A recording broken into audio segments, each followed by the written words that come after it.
Hello students. तो आज के इस वीडियो में आपका स्वागत है। आज हमारा मुख्य विषय है पार्ट्स ऑफ स्पीच के बारे में। तो आइए देखते हैं कि पार्ट्स ऑफ स्पीच क्या हैं। सबसे पहले मैं आपको उसका जो परिभाषा है उसके बारे में समझाऊंगा और परिचय कराएंगे कि वास्तव में हम शब्द भेद या पार्ट्स ऑफ स्पीच किसे कहेंगे। तो देखिए, जैसा कि पार्ट्स ऑफ स्पीच लिखा हुआ है और ये जो है हिंदी में इसको हम कहेंगे शब्द भेद। तो अब शब्द भेद क्या है, तो इसमें एक बात समझाया गया है कि the different meaningful words used in a sentence is parts of speech. अर्थात किसी भी वाक्य में भिन्न भिन्न अर्थपूर्ण शब्दों का प्रयोग ही शब्द भेद होता है। यानी कहने का अभिप्राय यह है कि अगर कोई वाक्य हो, उस वाक्य में जितने भी हम शब्द का प्रयोग करते हैं वो सभी शब्द, जितने भी शब्द हैं, एक तो कुछ ना कुछ उसका अर्थ होता है, परंतु हर एक शब्द के जो अर्थ हैं एक दूसरे शब्द से अलग अलग हैं। यही बात इसमें लिखा गया है कि भिन्न भिन्न अर्थपूर्ण शब्दों का प्रयोग ही शब्द भेद कहलाता है। अब आइए हम इसको आपको एग्जाम्पल से समझाते हैं। अब जैसा कि इसमें एग्जाम्पल दिया हुआ है कि जैसे मान लीजिए लिखा आई सा a boy beside the road. तो अगर देखा जाए तो इसका हिंदी में अर्थ आ रहा कि मैं एक लड़के को सड़क के किनारे देखा। अर्थात मैंने एक लड़के को सड़क के किनारे देखा। ऐसे भी कह सकते हैं या यह भी कह सकते हैं कि मैंने एक लड़के को, या मैंने सड़क के किनारे पर एक लड़के को देखा, ऐसे भी कह सकते हैं। तो इसमें आप देख रहे हैं कि जो आई सा अ बॉय लिखा है बिसाइड द रोड, यह एक वाक्य है। तो अगर यह एक वाक्य है तो इस वाक्य में कई शब्द आए हुए हैं। देखिए आपका, जैसे यहाँ देखिए पहला शब्द है, फिर ये दूसरा है, तीसरा, चौथा, पांचवा, छठवां और सातवां। यानी कि 7 शब्दों का यह एक ऐसा समूह है जो वाक्य बनाया हुआ है। परंतु इसमें जो पहला शब्द आई आया है, तो अब देखना कि आई क्या है। तो आई एक आपका प्रोनाउन है। दूसरा देखिए सा जो है आपका आ रहा वर्ब है। सा एक वर्ब है, इसलिए ये आपका वर्ब हो गया। आ जो आ रहा है इसको अंग्रेजी में हम आर्टिकल कहते हैं, तो ये आर्टिकल हो गया। और इसके बाद जो है बॉय एक नाउन है, तो यहाँ पर आप देख रहे हैं ये नाउन हो गया। फिर आप देखिए बिसाइड जो आया है यह एक प्रीपोजिशन है। और फिर दा जो आ रहा है यह भी आपका आर्टिकल है, छठवां पॉइंट हो गया। और सातवां जो रोड आया है ये आपका नाउन है। तो इस तरीके से आपने देखा कि एक वाक्य में जो भी शब्द इसमें प्रयोग किया गया है, ये सभी शब्द कुछ न कुछ बन रहे हैं। जैसे प्रोनाउन बन रहा है, वर्ब बन रहा है, आर्टिकल बन रहा है, नाउन बन रहा है, या फिर आप देखिए बिसाइड यानी प्रीपोजिशन है, फिर आर्टिकल है, फिर आपका नाउन है। यानी कि जिस भी वाक्य की रचना हम करते हैं उन वाक्यों में जो भी शब्दों का प्रयोग किया जाता है, वे सभी शब्द जो भी वाक्य की रचना में आते हैं, ये सभी शब्द कुछ न कुछ पार्ट्स ऑफ स्पीच के अंग होते हैं। आप ये कह सकते हैं चाहे वो नाउन होगा, चाहे वो प्रोनाउन होगा, चाहे वो एडजेक्टिव होगा, चाहे वो एडवर्ब होगा, चाहे प्रीपोजिशन होंगे, कंजंक्शन होंगे, इंटरजेक्शन होंगे, कुछ भी जो पार्ट्स ऑफ स्पीच के शब्द हैं उनमें से कोई न कोई आएगा। परंतु समझने की बात यह है कि आई का मतलब क्या होगा। आई माने मैं। अगर हम इसको हिंदी में अर्थ निकालें तो आई का मतलब हिंदी में अर्थ आएगा मैं या मैंने होगा। और सा माने देखा, दूसरे का अर्थ आएगा देखा। और इसके बाद तीसरा आपका जो अ बॉय है, अब आ का अर्थ देखा जाए तो एक हो जाएगा, और बॉय का अर्थ देखा जाए तो लड़का हो जाएगा।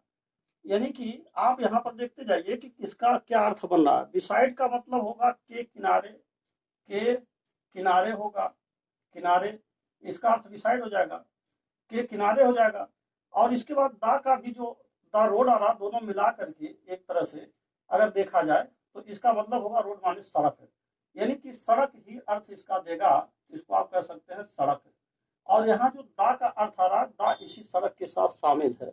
यानी कि दा का कोई खास अर्थ नहीं होता। तो अब यहाँ पर यह समझने की बात है कि अगर आप इसके अर्थों को देखें तो यहाँ एक तो आई माने मैं होगा, दूसरा देखा, तीसरा आपका लड़का मान लीजिए, या चौथा है, तीसरा आपका एक है, इसी प्रकार आप देख रहे हैं कि किनारे, और फिर देख रहे हैं सड़क, इतना आपने देखा।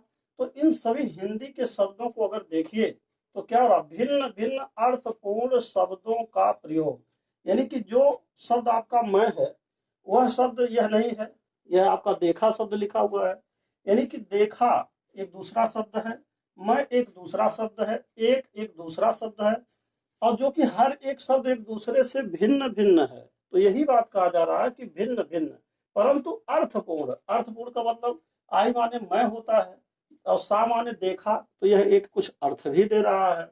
फिर इसी प्रकार एक का मतलब भी हुआ, कुछ अर्थ दे रहा है, लड़का यह भी कुछ अर्थ दे रहा है। तो यही परिभाषा इसमें मूल रूप से आती है कि भिन्न भिन्न अर्थपूर्ण शब्दों का प्रयोग, यही इतना आपको समझना है, शब्द भेद कहलाता है। तो शार्ट में आप ये कह सकते हैं किसी भी वाक्य में भिन्न भिन्न अर्थपूर्ण शब्दों का प्रयोग ही पार्ट्स ऑफ स्पीच होता है या शब्द भेद होता है, यानी कि शब्दों का भेद, शब्दों में अंतर। भेद का मतलब क्या, डिफरेंस, यानी कि दोनों में अंतर क्या है, शब्दों में अंतर क्या है। तो अब हम इस फार्मूला से आगे बढ़ते हैं। अब यहाँ एक पॉइंट आप देखिए, इसका निष्कर्ष क्या निकला, इसका रिजल्ट क्या हुआ।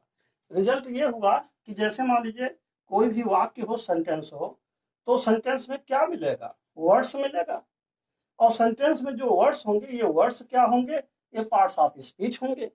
अब प्रश्न आता है कि पार्ट्स ऑफ स्पीच क्या है, या पार्ट्स ऑफ स्पीच के कितने भाग हैं। बात तो ये है पार्ट्स ऑफ स्पीच क्या है, ये तो हमने आपको समझा दिया कि पार्ट्स ऑफ स्पीच किसी भी वाक्य में प्रयोग होने वाले शब्द होते हैं, और जो कि वह शब्द भिन्न भिन्न एक दूसरे से भिन्न होते हैं और अर्थपूर्ण होते हैं। तो पार्ट्स ऑफ स्पीच तो ये हो गया। लेकिन अब पार्ट्स ऑफ स्पीच के जो भेद हैं, यानी कि पार्ट्स ऑफ स्पीच कितने प्रकार के हैं, उसके बारे में हम आपको आगे समझाने वाले हैं। तो अब आप देखेंगे कि पार्ट्स ऑफ स्पीच कितने प्रकार के हैं, अब आप उनको देखिए। तो अब आप देखिए यहाँ पर एक पॉइंट नोट है जिसमें लिखा है कि वैसे तो शब्द भेद मुख्यतः 8 प्रकार के होते हैं, परंतु अंग्रेजी भाषा में आर्टिकल्स भी वाक्य की रचना में एक महत्वपूर्ण भूमिका निभाता है, अतः आर्टिकल्स को भी हम इसमें शामिल कर सकते हैं।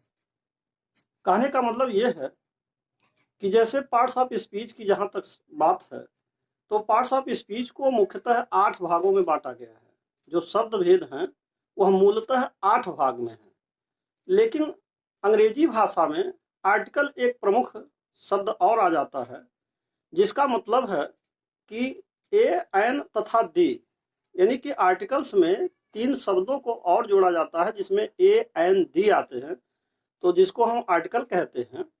तो इनको चूंकि यह भी किसी वाक्य में एक महत्वपूर्ण शब्द के रूप में काम करता है, तो ऐसे स्थिति में हम आर्टिकल्स को भी पार्ट्स ऑफ स्पीच में शामिल कर सकते हैं।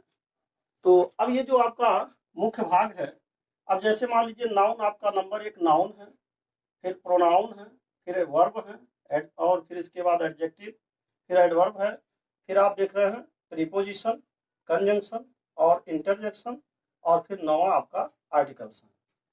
तो कुल मिला करके इसमें जैसे नाउन का हिंदी में अर्थ होगा संज्ञा, और प्रोनाउन का अर्थ सर्वनाम, क्रिया का, वर्ब का अर्थ क्रिया होगा, एडजेक्टिव को हम विशेषण कहेंगे, एडवर्ब को क्रिया विशेषण कहेंगे, प्रीपोजिशन को हिंदी में संबंध सूचक शब्द कहेंगे, कंजंक्शन संयोजक होता है, इंटरजेक्शन विस्मय बोधक शब्द होते हैं या विस्मय सूचक शब्द होते हैं, और जबकि आर्टिकल्स का, अब देखिए जहां तक आर्टिकल्स का सवाल है, अब एक पॉइंट ये आता कि व्हाट मीन्स आर्टिकल, यानी कि आर्टिकल का मतलब क्या है।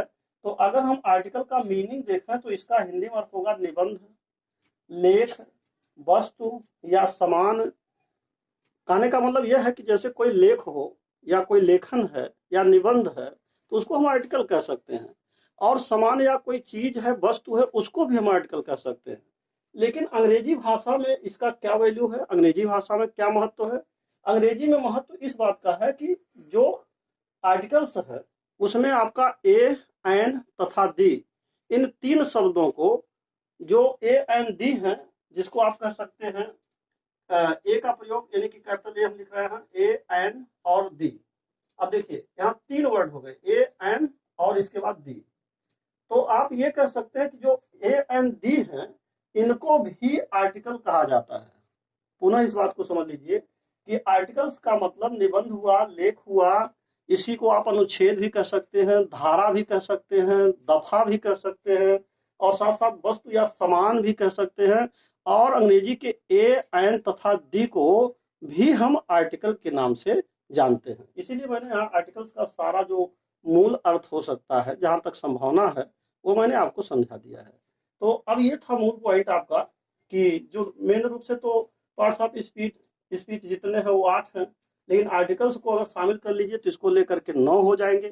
तो अब हम इन सभी पॉइंट्स पर इसका विस्तार पूर्वक अध्ययन नेक्स्ट वीडियो से करेंगे। और मुझे आशा है कि आपको पार्ट्स ऑफ स्पीच का जो इंट्रोडक्शन है, जो इसका परिचय है, अच्छी तरीके से समझ में आ गया होगा। तो अब मैं आपसे अंत में यही कहूँगा कि यदि आप मेरे चैनल पर पहली बार हैं तो कृपया मेरे चैनल को सब्सक्राइब अवश्य कर दें, साथ ही साथ बेल आइकन भी प्रेस कर दें, जिससे कि जो भी नए नए वीडियोज मैं बना रहा हूँ उसका नोटिफिकेशन आप तक पहले पहुँच सके और आप उसका समुचित लाभ भी उठा सकें। And finally thanks for watching this video.